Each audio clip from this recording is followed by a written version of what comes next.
ધાનેરા તાલુકાના અનેક ગામડા અને નગરમાં કોંગ્રેસ ઉમેદવાર જ્ઞાનીબેન ઠાકોર સભા ગજવી રહ્યા છે, જેમાં મોટી સંખ્યામાં મતદારોએ હાજરી નોંધાવી રહ્યા છે.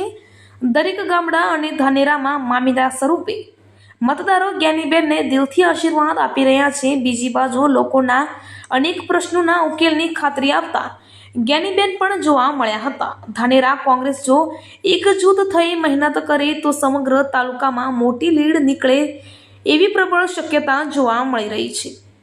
બીજી તરફ ભાજપ આગેવાનોનો ઘમંડ તોડવા ગામડાના મતદારોની તૈયારી જોવા મળી રહ્યા છે. બનાસની બેન મેદાને મારશે એ નક્કી જ છે, પણ કોંગ્રેસ ક્યારે એક બની ભાજપ આગેવાનોના વટ ભાગવા મેદાનમાં આવશે એ કહેવું મુશ્કેલ છે. પણ હાલના સમય સમગ્ર તાલુકામાં જ્ઞાનીબેનની જ લહેર ચાલે છે, એનો પણ ઇનકાર ન કરી શકાય. બીજી તરફ આવી લહેર કદાચ ભાજપ આગેવાનોની ઓછા વોટ કેમ મળ્યા એની સમીક્ષા કરવા મજબૂર કરે એ પણ જોવાનું રહ્યું. દિલથી કરવા માટેની આપ સૌને ખાતરી આપું. સરકાર માટે કોઈ વસ્તુ અશક્ય જ નથી. આજે ઉદ્યોગપતિઓને આખા જેટલા ગૌચર હતા એટલા બધા આપી દીધા.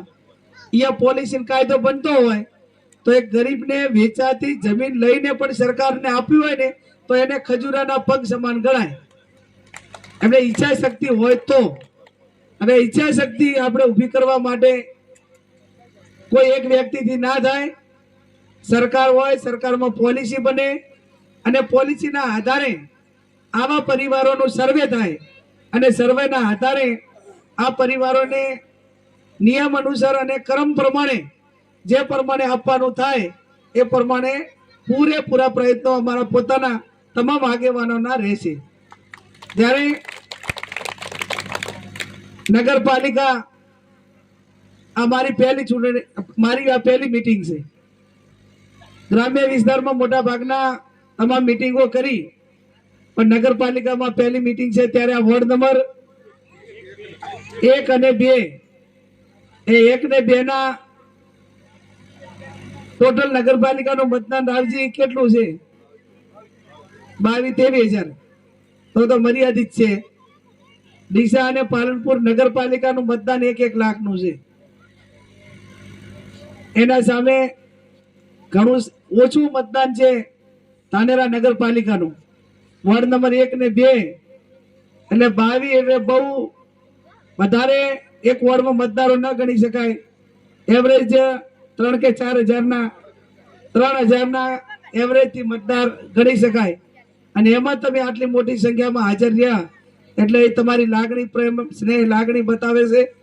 આપ સૌ 7મી તારીખે કોંગ્રેસના પંજાને વોટ આપી વિજય બનાવજો.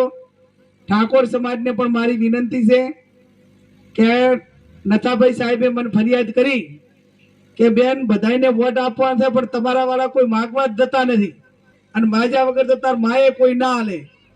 એક જણનું જવું તો પડે કે ના જવું પડે? અમને ખબર હોય કે આ બિલકુલ આપવાનો નથી, તો આપણે પ્રોટોકોલ થી બોલાથી કે અમારું ધ્યાન રાખજો ને મદદ કરજો. એ પણ પાછળથી તો એમ ના કે અમને કીધું નતું. એમ તમે કોઈ બીજા સમાજ પાસે ગયા છો કે નથી ગયા? આમાંથી બીજા સમાજને બેનને વોટ આપતું એવું કહેવા વાળા કેટલા ગયા? હું છે આગળ કરતું થોડાક 10-5% તો સાહેબ છે. 10% એ બીડિયા નહીં, ઘરે ઘરે ફરો. સમાજમાં તો રેડી હોય પણ બીજાને વોટ આપવો પણ તમે લેવા દો તો ને.